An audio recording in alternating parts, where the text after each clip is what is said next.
YouTube family, what happens when a substitute teacher loses his cool and yells at a student during class? I know it's a common occurrence, right? But we're gonna use it as a teachable moment. First, we'll watch the entire video without any interruptions. Then we'll watch it again to pause and break this video down.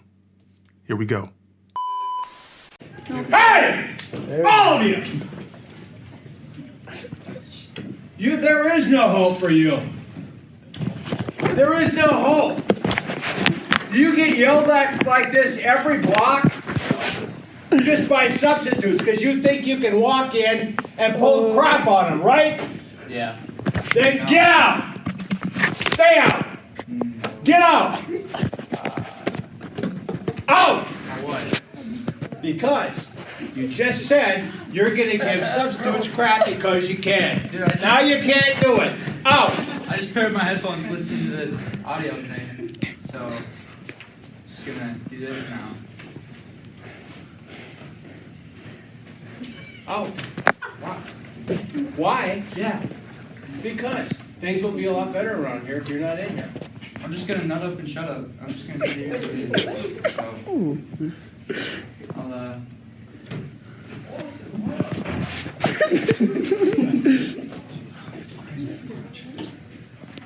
The rest of you should be working on this. Lecture notes.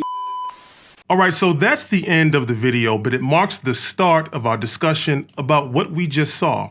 And what did we see? Well, we have some people who probably saw a substitute teacher, we'll call him Mr. Wilson, lose his cool and behave in an unprofessional manner. Then we have some people who probably saw a smug and disrespectful student, we'll call him Dennis, who deserved to get yelled at and possibly much worse. But what I want you to do right now is pause the video and tell me what you saw in the comments down below. Go ahead, pause and comment. All right, you done? Perfect. Let's peel back some of the layers, and what I'll do is I'll tell you what I see. Now, at the very beginning of this video, it looks like a few students in the class are looking off camera in the direction of Dennis. Now, is it possible that Dennis was being disrespectful and or disrupting classroom instruction before the video starts? Absolutely. But we'll circle back to that in a minute. So let's keep going. Now, Mr. Wilson yells at the class and makes a beeline over to Dennis, then proceeds to scold Dennis in front of the class before telling him to leave repeatedly. You get yelled at like this every block just by substitutes because you think you can walk in and pull crap on them, right? yeah. Then get out! Stay out! Get out! Out! Now, in my experience, when teachers do this, it's often because they're extremely frustrated and oftentimes understandably so.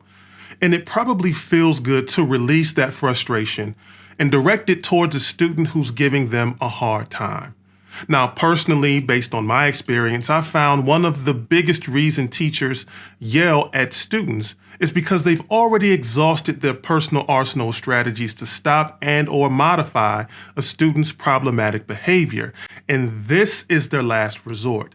This is their last ditch effort. This is their proverbial line in the sand. I dare you to step over this line. Okay, I'm a steppin'.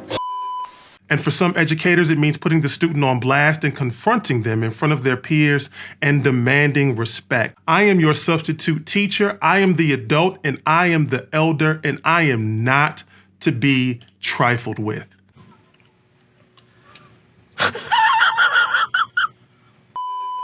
So, how effective was it?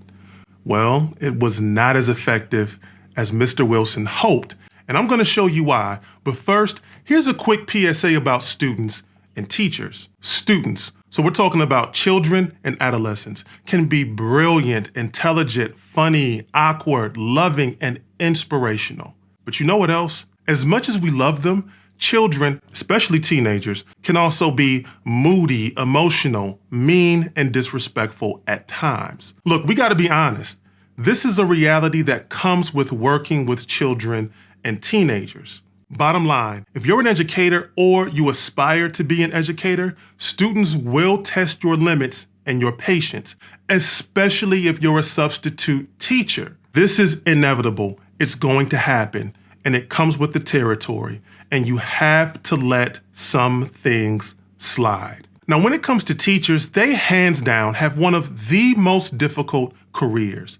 The responsibility of teaching children and adolescents the curriculum in a meaningful and engaging way, combined with implementing classroom and behavior management strategies for challenging students, can be absolutely overwhelming and extremely difficult for most people. Even the most seasoned teachers and educators struggle with this. And we could crank the difficulty all the way up to hardcore for substitute teachers. Now let's get back to the video and why Mr. Wilson's strategy wasn't nearly as successful as he hoped it would be. Let's start by taking a look at the other students in the classroom. How did they react? I think that's a valid question to start with, right? You have some students looking puzzled, but then you have some students who were laughing or trying to hold in their laughter after Mr. Wilson's outburst. And that's just the students that we can see. Dewey over here is cracking up, right? He's loving it. And then we got Blue Shirt and Private Joker trying to hold it in. Then we got Big Boy Logo sitting next to Dennis trying to keep a straight face. Now I'm bringing this up for a reason. So why is this important? Because it's extremely likely the behavior of Dennis's peers in the classroom influenced his behavior. You see, Mr. Wilson confronted Dennis in front of his peers, probably with hopes to use Dennis as an example for the rest of the class.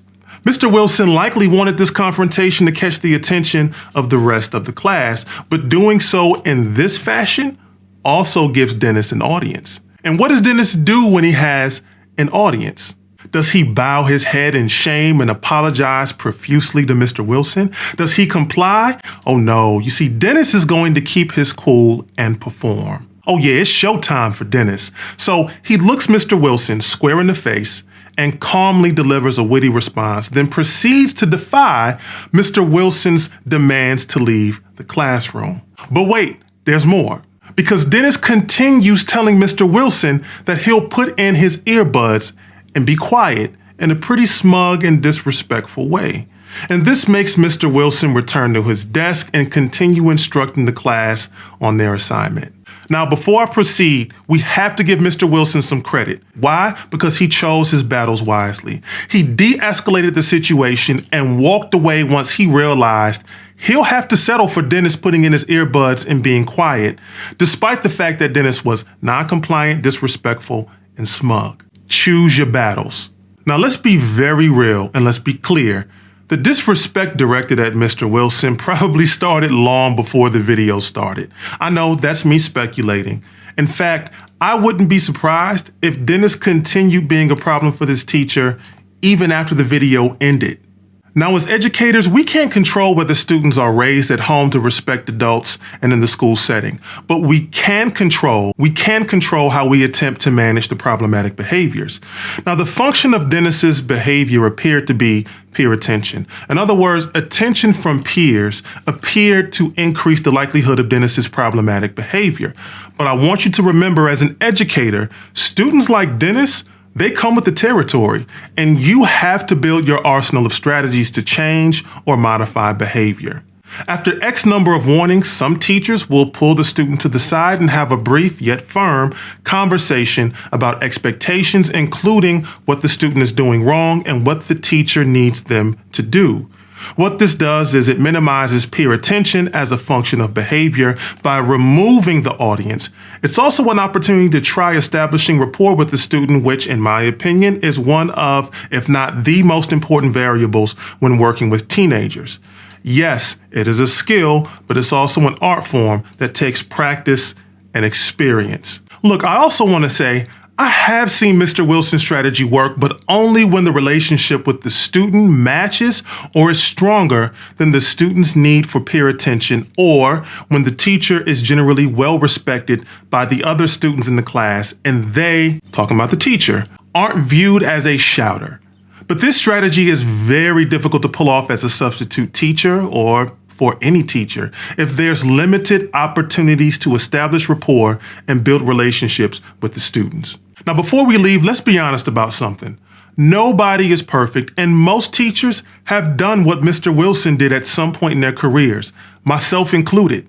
And many of us realize that trying to modify behavior by doing what Mr. Wilson did and in a similar manner is usually not very effective or professional. Look, I can talk about this video for hours, but I want to know what's on your mind. Was there anything that stood out to you in the video, or do you have a story from your days as a high school student or as a high school teacher that are similar to this video? If so, I want you to leave a comment down below and tell me all about it. And while you're there, don't forget to leave a like and subscribe to the channel.